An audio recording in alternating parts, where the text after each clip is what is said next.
You're listening to HowStreet.com radio, available online at TalkDigitalNetwork.com.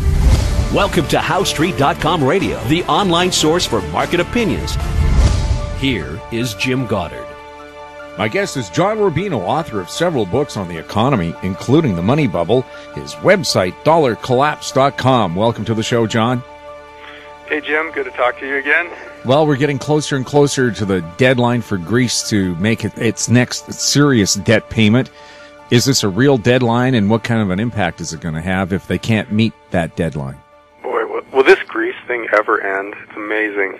You know, I went back through some of the stuff that I'd written and gotten comments on dollarcollapse.com, and back in 2011, this thing was blowing up. You know, and there were people writing in and saying, oh, you know, this is a non-event, and, you know, Greece will be out of the headlines in 2 weeks, and we won't hear of it again. And I think they were wrong. You know, here we are, still with Greece in crisis, years later, and no real resolution in sight. Here's what happened over the weekend. It seemed that a deal was in sight to keep Greece in the Eurozone and to free up bailout funds and allow it to pay its upcoming debt obligations to the IMF and to the European Central Bank and to the other big creditors. And what Greece had proposed was basically raising taxes on everybody in sight. So that, remember, this is a socialist government that is adamantly opposed to austerity measures in which its people are impoverished, and you know it's hard to argue with that. But the idea that raising taxes across the board is a fix for an over-indebted country with a cost structure that's out of whack is obviously false. And the IMF and the other big creditors came back and said, no, you have to cut pensions. And so this is basically austerity, meaning that the Greek people will get poorer than they are right now. When youth unemployment is already over 50%, and overall unemployment is at depression levels, and there's no real end in sight. You know, there's no real growth driver at the moment on the horizon. So for Greece to be forced to cut its public sector pensions, which would make, you know, a whole generation of retirees even poorer than they are today, is a non-starter from the point of view of the socialist government that's in charge right now. So we're back to a deadlock. And as you said, there are deadlines approaching. These guys owe some serious money here in the not-too-distant future, and they've got to come up with it one way or another, or they're in default, which affects the valuation of all their bonds, you know, the debt obligations that are owned by the big institutions, the IMF and the ECB and a few of the big banks. Although most of that money, most of Greek debt has been pushed off to governmental organizations out of the private sector in the last few years. But still, it's messy. And there's still the possibility that Greece ends up leaving the Eurozone, which would be messy in a different way. So this is nowhere near resolution, and it isn't clear with the current people in charge how they get there. However, this is also how negotiations go a lot of the time. You play this game of chicken, where neither side is willing to bend, and you don't pay any price for that until you reach the deadline, until some actual monetary event has to take place. And then they find a common ground and they settle. And so we're still heading for that day, you know, the decision day in which they either default or they settle. So we're not there yet, but we're close. So, you know, I wish we could stop talking about this and move on to other stuff, because it's been a really long time, but it looks like it's going to go on for a while longer. And somebody said to compare how important is Greece, though, to Europe's economy. They said, well, okay, it's like Rhode Island compared to the rest of the U.S. Yeah. Is that accurate? Yeah, it's minuscule. Greece is a small country. It doesn't have a lot of people. Its GDP is not very big. Its debt, in terms of current European Central Bank quantitative easing, is a rounding error. You know, it would be very easy for them just to create the currency out of thin air and hand it to Greece and just wipe out all of Greece. I was just going to say that. I mean, because I asked about China's debt, And I said, what's their solution? Who did they borrow the money from? And I was told, well, they didn't borrow the money. They just planned to print that much money and say, here's your money. Well, that's kind of becoming the fallback position of the global economy. You know, we can't pay our debts, so we'll just create new currency, and that works until it doesn't work. As long as the currencies being created are accepted in the marketplace as having actual value, you can play these games forever. But historically, every time this has been tried, a point is reached where people stop accepting the currencies. They figure out that an overabundance of these currencies is being created, and that's lowering the value of each individual piece of currency, and then they start dumping it. I think Zimbabwe is the ultimate example of that, where trillions and trillions of Zimbabwean dollars equal $1 US. Yeah, I have $1 trillion Zimbabwe bill here, and that wasn't the biggest one. There are bigger ones out there, but so that's the kind of risk that we're running in the global economy, where we're getting away with it for now. But if people figure out that fiat currencies are actively being devalued on an ongoing basis by the world's central banks and the world's governments, and then act accordingly, you know, in other words, convert their currency into real stuff as quickly as possible at any price, and then you get extreme instability, and by that time it'll be too late. You know, you won't be able, if you're a central bank, you won't be able to fix that with slightly higher interest rates or, selling some bonds that you bought before in order to decrease the money supply at the margin. You know, you won't be able to do that and have it have any kind of an effect because the sentiment in the market will have changed so profoundly. So we're heading for that. And the only question is when it happens. But in terms of Greece, the ECB could buy Greece out right now and just end this thing today and let Greece be a debt-free country and solve its own problems and pay its own bills.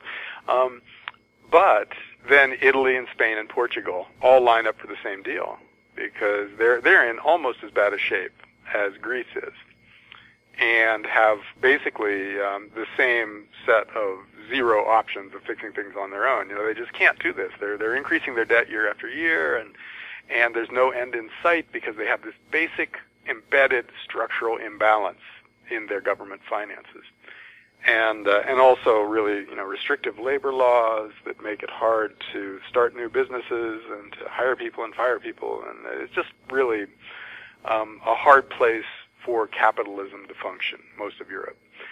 And so if Greece is bought out and that part of the Eurozone crisis is solved, then a bigger crisis erupts when Italy lines up for the same deal, and Italy is too big to buy out. You know, we're talking trillions of dollars there, whereas Greece is a few $100 billion. And so this is by no means fixed, even if they resolve Greece, and it's not clear there is a fix with the Eurozone in its current state. Either they have to completely integrate and become sort of the United States of Europe, where there's one central bank and one federal budget, mostly dominated by Germany, and all of the Eurozone debts are in effect guaranteed by Germany. And I don't think anybody wants that in Europe. When they think about the details of it, they like the concept. But when you look at what you have to put up with in order to make it happen, almost no one is happy with it. Nobody wants to be ruled by Germany, who's not German. And Germans don't want to have to pay the debts of Italians and Spaniards and Greeks, and everybody's kind of right in their opinion. I wouldn't want to be ruled by Germany, and I wouldn't want to pay off Italy's debts. And so they're in a situation where there probably isn't an easy fix, and that means we'll be talking about this for a long time, because they'll try one thing after another, and it'll always fail, and they'll never be able to come to a consensus. And so eventually, someday, they'll have to recognize that the Eurozone was created with a fatal flaw at its core, and they'll have to bite a very big bullet. They'll have to take one of these really unpalatable options and accept it, but they're not going to do that without trying every single thing that could possibly be tried before they get to that point. And so that's what we're looking at for a while. And that'll cause, on the one hand, turmoil in the financial markets, because the stock markets and the bond markets are always going to be a little rattled by the prospect of a system as big as the Eurozone spinning out of control. On the other hand, central banks of the world are going to respond to that uncertainty with easier money than would otherwise be the case, which is good for the financial markets. And so what we've seen in the last few years is that the good of extreme liquidity, very easy money around the world, has outweighed the bad, and we've seen bull markets in bonds and equities at the same time, and in most other asset classes. You know, other than gold and silver, almost everything that could be classed as a real asset has gone up nicely in the last few years. And so, it could be that continues for a while, or it could be that we've reached the point where the valuations of most major asset classes are so extreme that they're going to get unstable for valuation reasons, and that's going to add to the instability. You'll have the Eurozone in some kind of a structural crisis. At the same time, the financial markets are correcting because they've gotten beyond themselves. And so, who knows? It could be extreme volatility in the next few years, and very unpredictable volatility in its details, because we won't be able to know, we can't know today, whether we're going to see some kind of a valuation-related correction or a boom because the central banks of the world respond to Europe's crisis with extremely easy money. We can't know this. It's too many moving parts, too many individual decisions out there that haven't been made yet. But at the end of it all is the collapse of this system, because the system is unworkable, and it's getting more and more so over time as we build up more and more debts in both the sovereign arena and in the private sector. So as leverage increases, the propensity for a catastrophic failure of the system goes up. And it's just a matter of, to use Jim Rickard's analogy of a snow-covered mountainside, which snowflake is going to cause the avalanche?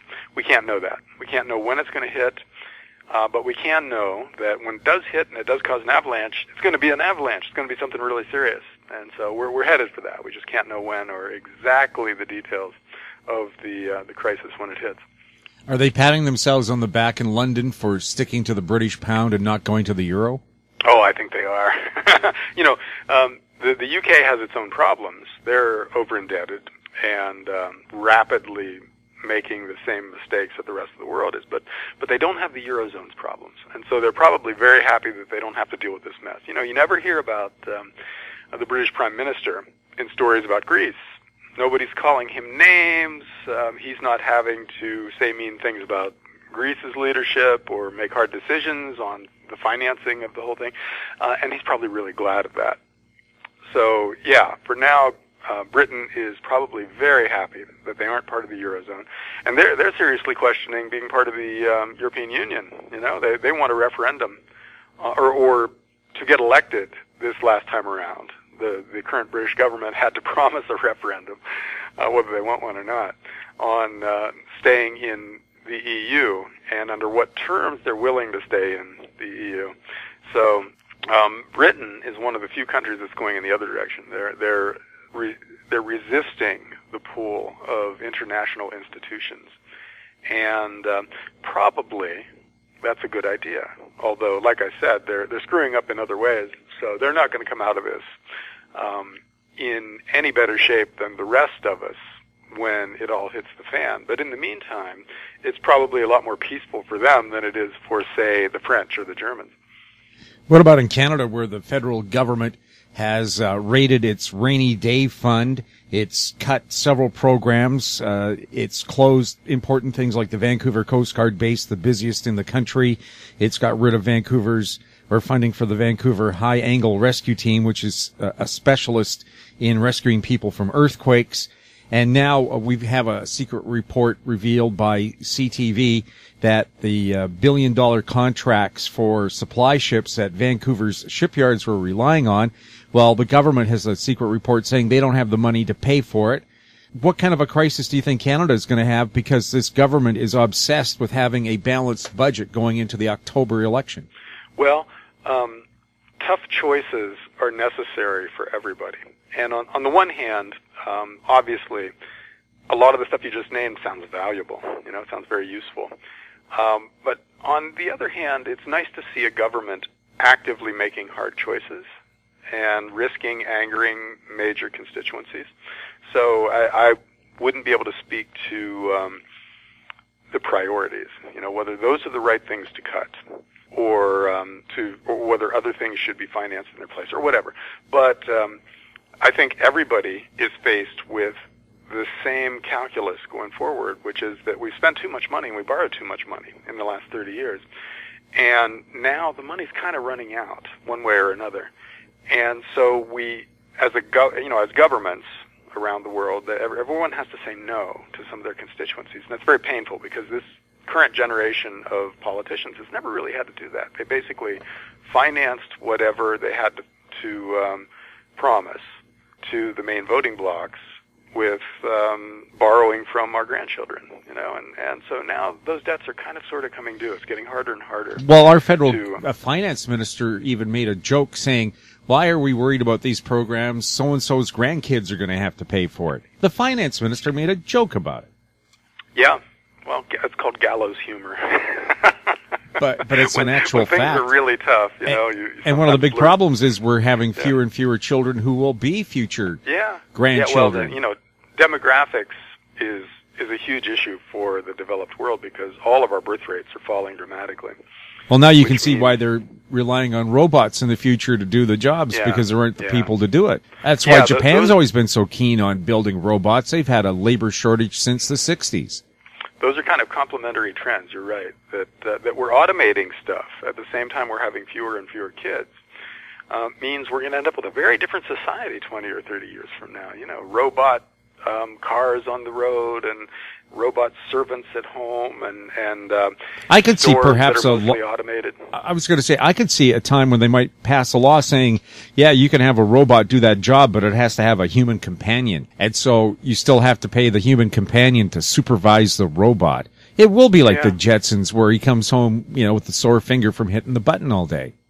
Yeah, it's going to be an interesting transition because a lot of this stuff really does work. Artificial intelligence is just about here in terms of expert systems, where we can take a transactional business or an algorithmic business. In other words, something that can be programmed into discrete steps. We can automate all of that stuff now. A bartender, for instance. You order a drink, he goes and basically reads from a cookbook, whether it's memorized or behind the bar, and goes through a series of steps and then gives you your drink. Well, that can be automated. Yes, but will that robot know how to solve all the problems of the world and listen to your problems? Yeah, well, there you go. And who knows? So much of active listening is kind of cookbook, right? Tell me about that. Oh my God, I feel so bad. Stuff like that. You can learn to respond to certain sentences with other sentences. They have robots that can respond to facial expressions. Sure, yeah, we're working on that. So it's all coming. And so restaurants will be automated and clothing stores will be automated and But again, who's going to buy the product when everybody's job has been automated? Well, traditionally, new technological advances have come with new jobs because somebody has to make that stuff. And so it puts one group of people out of work and provides jobs for others. This is a huge, huge wave of technology that's coming.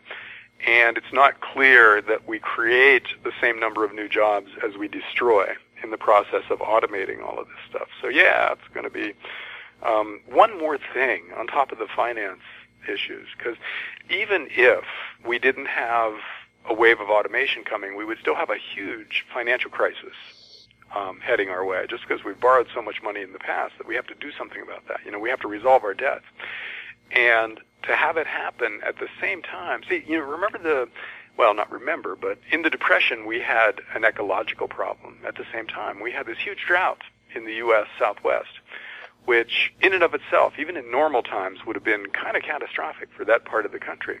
But it hit during the Depression when people were already out of work. And so you had two huge problems hit at the same time. And so from an employment standpoint, it's possible we got something similar coming our way, where we have this financial crisis that throws a lot of people out of work. At the same time, automation is on an ongoing basis throwing people out of work. And then there's environmental stuff too that could easily happen, where, for instance, we've got a drought in the U.S. Southwest again that is looking a lot like the Dust Bowl, in terms of severity. So there's also water shortages in lots of places, and let all of this stuff combine, and we've got a very scary future. At the same time, that for somebody with money, we've got a brilliant future. If you've got the bucks to pay for all of this new technology, you can have a ball in the next 20 or 30 years. And so there will be a class of people for whom life gets much, much better. Just like during the Depression, if you had dollars, if you had sound money that went up in value, you got richer, and your life, other things being equal, got much better. And the same thing is going to happen now. If you manage to preserve your capital through the financial crisis, and come out the other end with a lot of money, you got all kinds of new toys you can play with, and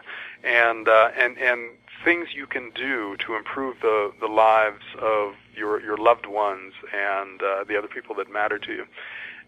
So yes, we've got all of these crazy things coming our way, but we also have opportunities to at least make the lives of ourselves and our families tolerable, if not much better, going forward. So we can't fix these big things. We can't fix automation. We can't stop the world's governments from borrowing insane amounts of money and then devaluing their currencies in a global currency war that disrupts the global financial system. We can't stop that from happening, but we can set things up so we at least protect ourselves and maybe profit from it. And that's what we should be looking at doing, because those steps are fairly well understood right now, although there's a lot of uncertainty about how the traditional inflation hedges and other kinds of investment strategies that used to work will work in today's regulatory environment. That's the big thing. It used to be that you bought some real assets when there was a currency crisis coming. You owned farmland or other really well-chosen real estate or precious metals, and you got some money overseas, so it's beyond the reach of capital controls when they hit. So that was all the stuff that you did in the past, and that worked, and this time around, the regulatory environment is a lot more stringent, with the U.S., especially with FATCA and the other laws that we've passed recently, the Patriot Act, making it much, much harder to move money around and to protect yourself from the depredations of a government that becomes desperate, which it will. And so this is something that requires a lot of thought. It's still doable, but it's not as certain as it used to be. It's not gold coins in the backyard only, and then you're fine. There's a lot of other things you need to think about. And so it's an interesting time for that brand of financial analyst and wealth manager and money manager, people who are clued into the fact that a huge crisis is coming and are looking for ways to protect their clients. And I think that that's the big intellectual challenge, Jim, for you and me and for other people with a little bit of capital and for the money managers of the world who want to protect their clients, is to figure out ways to get them through what's coming, to protect them from massive volatility in the financial markets and especially the currency markets, and desperate governments changing the laws retroactively and trying to snarf up every bit of capital that they can get their hands on.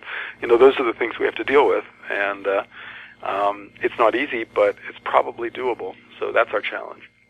We'll have more with John Rubino right after this. More and more people are looking to the Internet for intelligent, riveting, and thought-provoking interviews. To advertise on the Goddard Report and TalkDigitalNetwork.com, call 604-699-8600, 604-699-8600. Welcome back. We're speaking with John Rubino. John, you said the U.S. housing market finally has picked up a bit. Part of that, I think, is that interest rates have started to go up a little bit in the U.S. Mortgage rates are up fairly dramatically this year, like 70 basis points from 3-something to 4-something in the U.S. percent. And I think that has spooked the market because a lot of people were probably holding off, hoping for a better deal one way or another.